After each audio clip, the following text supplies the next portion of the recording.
one of the craziest shows I've ever watched on Netflix. What is up, Netflix fans? Welcome back to the channel, and Brand New Cherry Flavor is the new series that just dropped on the platform. And oh my goodness, we have a lot to talk about. As you can see, still on vacation. Thank you guys for sticking with me. If you like this review and you enjoy these Netflix reviews, be sure to drop your thumbs up down below. So an aspiring film director in the sun-drenched but seamy world of 1990 Los Angeles embarks on a mind-altering journey of supernatural revenge and a rabbit hole of sex, magic, revenge, and kittens. And how do the kittens play into this show, Austin? Well, you're just gonna have to see.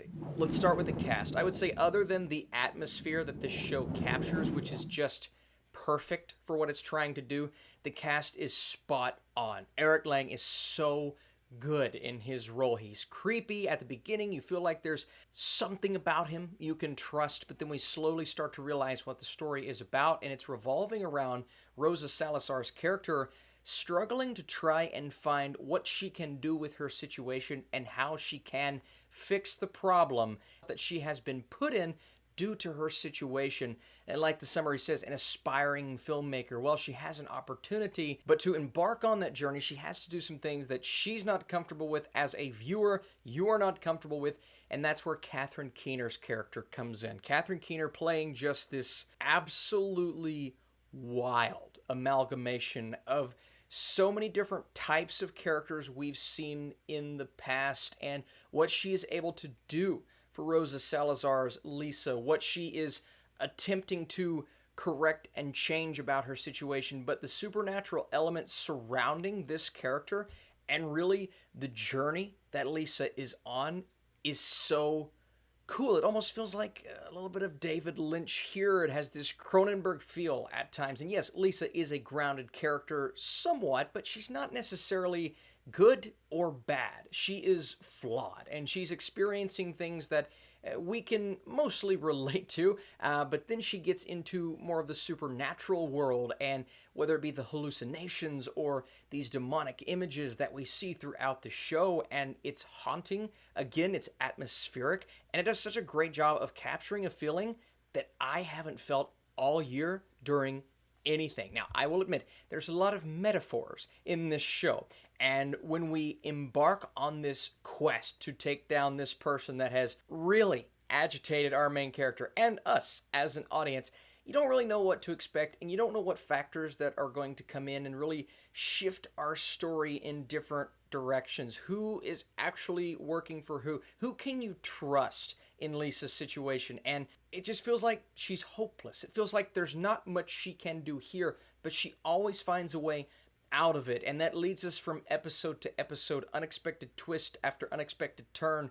And that's what you want with a show like this. And the story gets so creepy and weird, and you're seeing images and really the overall imagery of the show. I mean, there's a sex scene in this show, okay?